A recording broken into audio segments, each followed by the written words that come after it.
There is, I find, an enormous amount of anxiety and even pessimism in the American Jewish community in the wake of the Pew Report.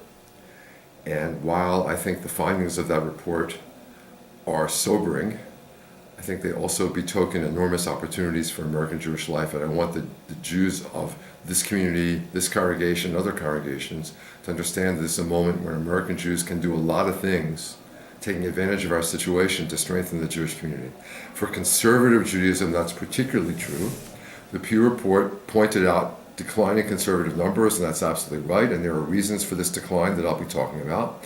But there are also a number of great things that are happening in conservative Judaism right now, and I want them to be proud of themselves as conservative Jews, and particularly as B'nai Jeshurun approaches its 150th anniversary. I want them to be aware of the fact that we have a long way to go. We have a great future, and they shouldn't succumb to pessimism. They should be able to muster the energy to do the things that need doing. That's basically my message. What are the 2 or 3 great things that are happening that you're talking about? Oh, that we're producing an enormous cadre of really capable lay and professional leaders. And I stress lay leaders, not just professional leaders.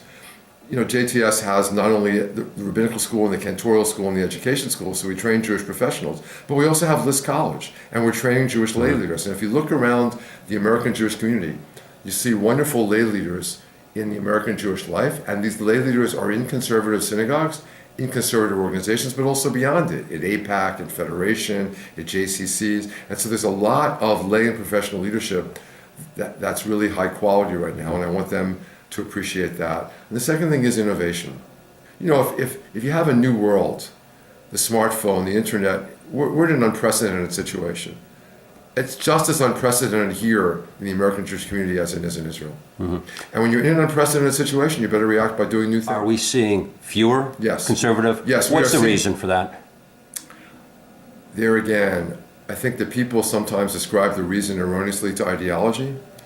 The reason has to do a lot with demography and organizational challenges. Demography, because conservative Jews are not living in the places where we have a lot of conservative congregations. Conversely, they're moving to areas where we don't have a lot of conservative congregations.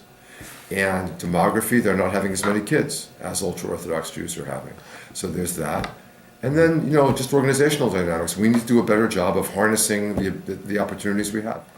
I think you find that all over the United States and Canada, conservative congregations and organizations are, first of all, being a lot more welcoming of the non-Jewish partners in interfaith marriages than they used to be.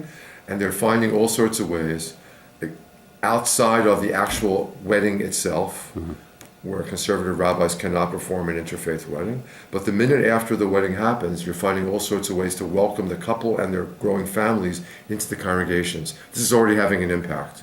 I think this is an excellent strategy.